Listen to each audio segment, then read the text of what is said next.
Creatures of the night. It's your girl Tati. Let's talk about AEW Full Gear. I well, now look, if you're looking for the best pay-per-view of the year, this ain't it. There were some good things here, and then there were some things where it's just like, what are we doing? I have no clue. The first thing that took me by surprise was that they started off the pre-show with Anna Jay versus Deonna Purrazzo. This, like, pretty much as soon as the pre-show started, they started off with that match, pretty much to get it out the way. And something about it I didn't like. They have not even let this whole thing with Deonna cook up. She's in a new faction, and they're supposed to be this like Italian mafia type of deal or whatever, and they've done nothing with it, and she's already taken an L, and I just don't like that. I hate it. Buddy Matthews ended up winning the four-way match with against Beast Mortos versus Commander versus Dante Martin, and I'm cool with it. Buddy Matthews could definitely use this win. Now, the TikTok people with QT Marshall ain't nothing really to talk about. I didn't like it. It's not my cup of tea, but maybe y'all might like it. When it comes to pro wrestling, I don't mind the cheesy stuff. I don't mind the little campy things that's supposed to make you laugh. But at the end of the day, this for me, I didn't care for it. This could have been an opportunity to use other people within the roster that we never get to see. Miro, we don't know where you at. Ricky Starks is wrestling at GCW in the mall, and he looks so good. Damn, he looks so good. There's so many people that we have not seen in so long, and it's just like, well, if this is what makes you feel better by having the people from TikTok and bringing these little casual fans over on the pre-show, then go ahead and do it. But that did nothing for the main card itself. Those casual fans, those people who were only tuning in to see these TikTok pizza people, those people are not going to spend $50 on an AEW pay-per-view that these TikTok people are not going to be on. So honestly, I don't see what that did for the main card. Now, main card, we did start off with Private Party going against the Acclaim versus the Kings of the Black Throne and versus the Outrunners. Now, what was interesting here is that right off the bat, we were already having drama within the Acclaimed. Max Caster, Anthony Bones are not seeing eye to eye. There was even a really weird part of the match where Max Caster laid on the mat so that Anthony Bones could get on him in the referee's to count 3. And I'm just like, is this how this shit works? It doesn't work like that. You're supposed to be going against the other team. Why are you asking your teammate to pin you? What sense does that make? I have no clue what that was. Anthony Bones is getting cheered by the crowd because apparently he's from New Jersey. And honestly, I think we're over it with the whole thing with the Acclaimed. It's just not fun anymore. Nobody cares about this team being together. Private Party ends up retaining the titles, and that was the right choice. Up next, MJF versus Roderick Strong. And MJF, he pissed off Roderick Strong, bringing up the whole thing about your mama shot your daddy, blah, blah, blah, blah, blah. The thing that we've heard a million times already. And that Roderick Strong, that Ring of Honor Roderick Strong came out. And he was very, very aggressive with MJF to begin this match. And to me, this was one of the better matches on the card, but honestly, I was not feeling it in terms of the story that they got going on with this, because we know that no matter what happens between MJF and Roderick, there's going to continue this saga with Adam Cole that we all are just over at this point. The match was good. I enjoyed it. However, MJF ends up taking the win by making Roderick Strong tap. I believe he had a crossface or some type of clutch onto Roderick and then ends up taking the win. And I was like, I'm not surprised that he won, and I'm not mad about it. What happens next? Now, MJF ends up attacking Roderick after the match. And then here we have the Kingdom. They come out there to help. And then we even had, what's his name? Adam Cole and our boy, unfortunately, who's over there with the conglomeration, Kyle O'Reilly, who comes out as well. And he gets into some kind of like little bit of a scuffle with Adam Cole. And I'm just like, I don't know what's going on here, but like all my boys are fucking baby faces right now. And that bothers me.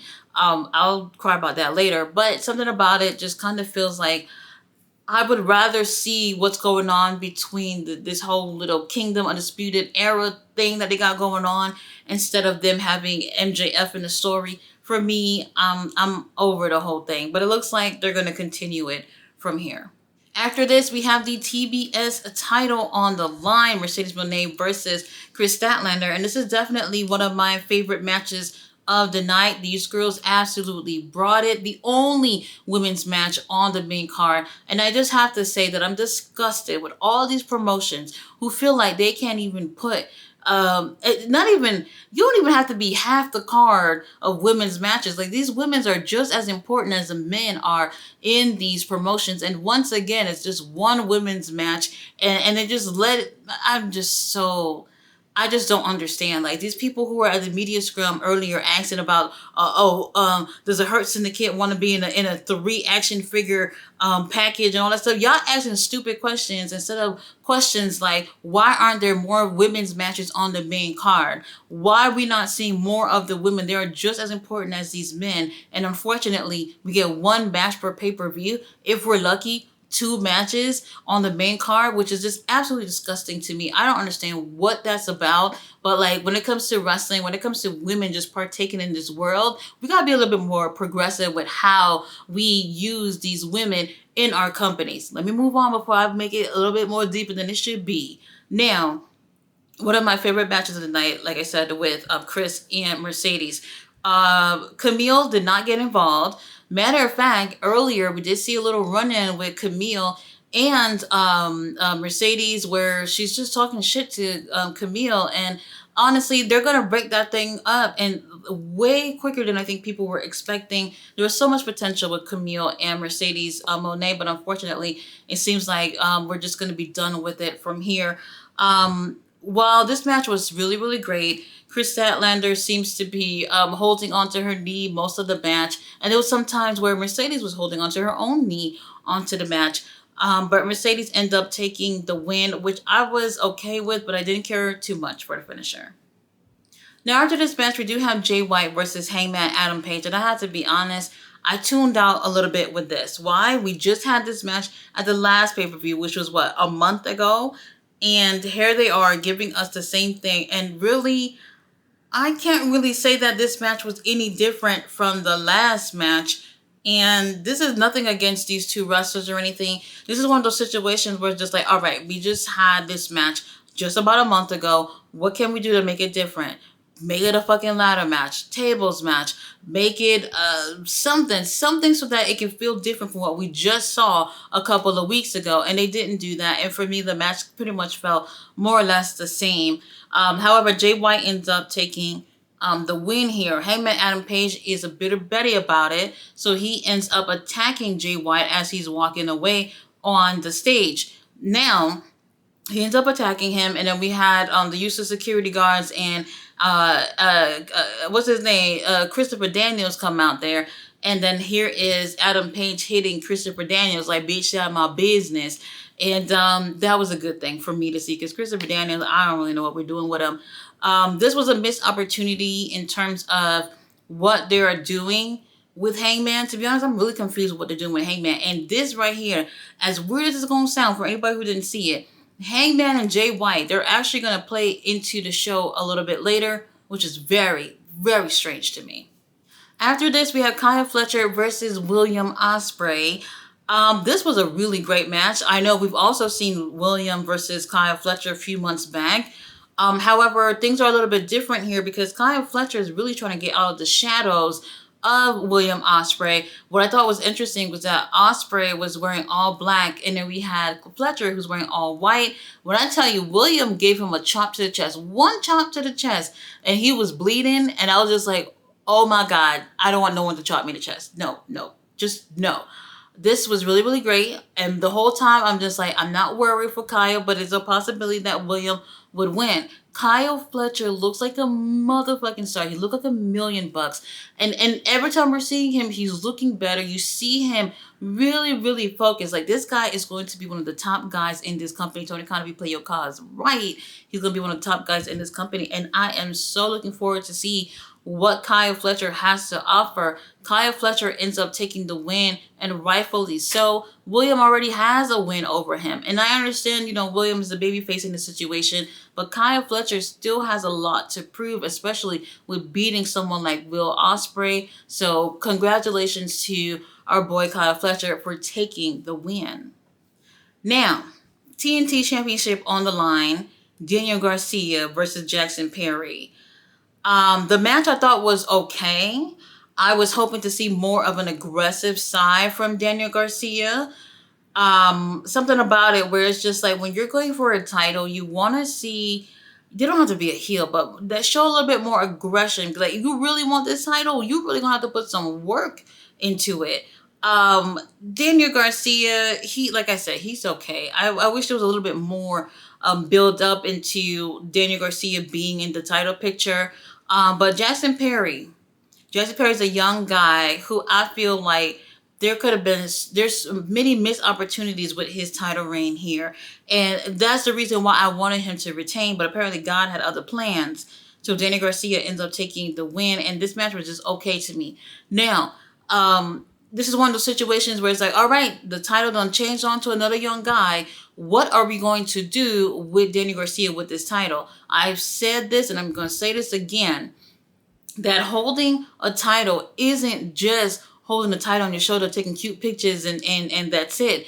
You need to leave a legacy behind when it comes to being a champion. You want when people to think about TNT champion, or who was the best, or who had a profound legacy when it comes to so title. You want to think about a certain person. And then when you think about something like a TNT title, I can't really think of anybody who's left a profound legacy behind with this title. This title has gone through a lot of shit, to be completely honest with you. And for me, I wanted Jackson Perry to retain, and hopefully for the company to take things a little bit more seriously, take things up a notch with Jackson Perry as the TNT champion. And, I'm not a huge fan of him or anything, but I'm just rooting for these young guys, these young women who need to be looking like strong champions. And unfortunately, we missed the mark with Jackson Perry, especially with him being with the Elite. I don't think that did anything in terms of him being the TNT champion. But congratulations for Daniel Garcia, who does not hump the air and do that little dance for us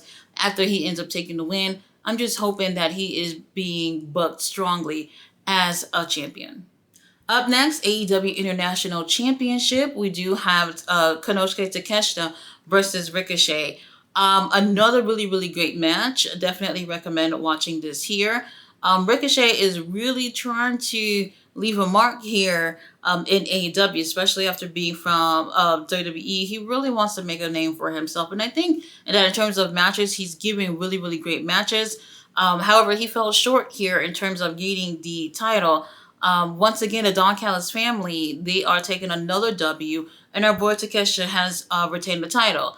While this was a great match, and they're praising Takeshita throughout this match of him being a champion, I'm just saying, like, people are not necessarily seeing him as a champion of the way that they should, because he's having these matches internationally. Yes, he's an international champion. That makes sense. However, the company has done a horrible job of letting people know what Takeshita has been doing outside of AEW with that title. His best matches have so far been outside of AEW. And I just don't understand, like, what's going on here, that, we're kind of getting half the story. So for anyone who doesn't watch anything outside of AEW, you're not sure, or you don't know what's going on with Takeshita outside. And that's going to probably be an issue with the International Championship moving forward. If they cannot fix this issue, this is the issue that they've had with this title back when it was the All-Atlantic Championship, when Pac had it. Pac was going internationally. He was fighting within Europe, going against other wrestlers, and they had a horrible time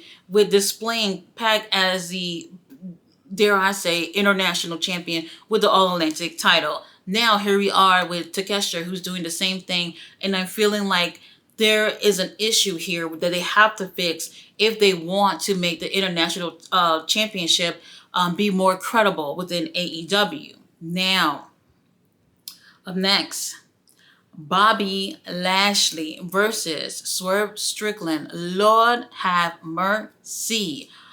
I was very disappointed with Bobby's debut match, okay?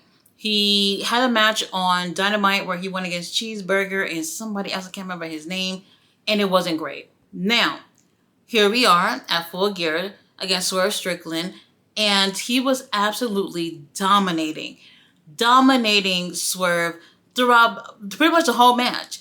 Swerve got a chance to do a little something, something. But man, Bobby Lashley was absolutely incredible here, and it was just like, where was this on Dynamite? It's easy for you to take two guys that equals the size of you and throw them around, but Swerve has definitely made a name for himself, and he's a credible person to go against Bobby, and it would make Bobby look incredible to lose. But for his debut match last week, they didn't give him that. They could have found someone else that he could have been in the ring with to make his debut strong. So much so that Nigel even slipped and said how great of a debut match this was for Bobby Lashley. Why? Because we want to forget about that shit from Wednesday, because what he did tonight was absolutely incredible. Now, there are some people who are just like, I don't like that, because they spent quite some time building up Swerve. Swerve just not too long ago had the world title, and then here he is just being decimated at a pay-per-view against Bobby Lashley. I'll say this. I understand where people are coming from with that, but this is Bobby Lashley. I can see Bobby Lashley dominating someone like Swerve Strickland. And plus, this leaves the door open to what can happen between Swerve and the Hurt Syndicate. After this, we do have our boy Prince Nana, who ends up getting snatched up as well. And it's not looking good for Swerve and Prince Nana. However, we're still having a story open here for everyone who is involved, and I can't wait to see what happens here. Don't worry, I think Swerve will definitely get his lick back at some point. So I also want to point out two things here. Earlier in the night, we had the girls from Ring of Honor. We had Athena, Red Velvet, Billy Starks, and Layla Hirsch. These girls are going to be going to be in the qualifying match for the women who were supposed to, I guess, represent Ring of Honor, and that will be at the Wrestle Dynasty pay-per-view. It will be one winner from Ring of Honor, AEW, CMLL, and what am I missing? What am I missing? Stardom. So one girl from each of those promotions that will be representing each promotion, and that match will take place at Wrestle Dynasty. I don't understand why Athena isn't automatically in this. I'm pretty sure she's going to take the win. Now, we also had Mariah May having her little toast celebration with Mina Shirakawa. This is so dumb, because this is to celebrate her winning the women's championship that she won in August. And we are celebrating this now, right now, November 23rd, which is just absolutely insane to me. Now, she's celebrating with Mina. They have a toast. And then as Mina's dancing or whatever, here's Mariah taking the champagne bottle to hit her across the head with it. But Mina can hear the crowd make a noise, so she turns around just in time. She ends up kicking the bottle out of Mariah's hand and spearing her onto the table outside the stage. And somehow, some way, what's her name? Not Mariah. Mina's mouth is full of blood, and she ends up kissing Mariah and getting the blood all over her or whatever. I'm bored. I don't know. I thought this could have been so much better. And Mina just got back. Why y'all went straight for them getting into a feud? I have no clue. What that was about. I think they could have prolonged this. I think, like, when it comes to the women's stories, especially the women's stories, they move things way too fast. And this right here, they could have taken their time with. I didn't like them doing this tonight. Main event. Orange Cassidy versus our boy, Jon Moxley. Marina comes out there. They beat up, well, let me not say they. I'll just say this.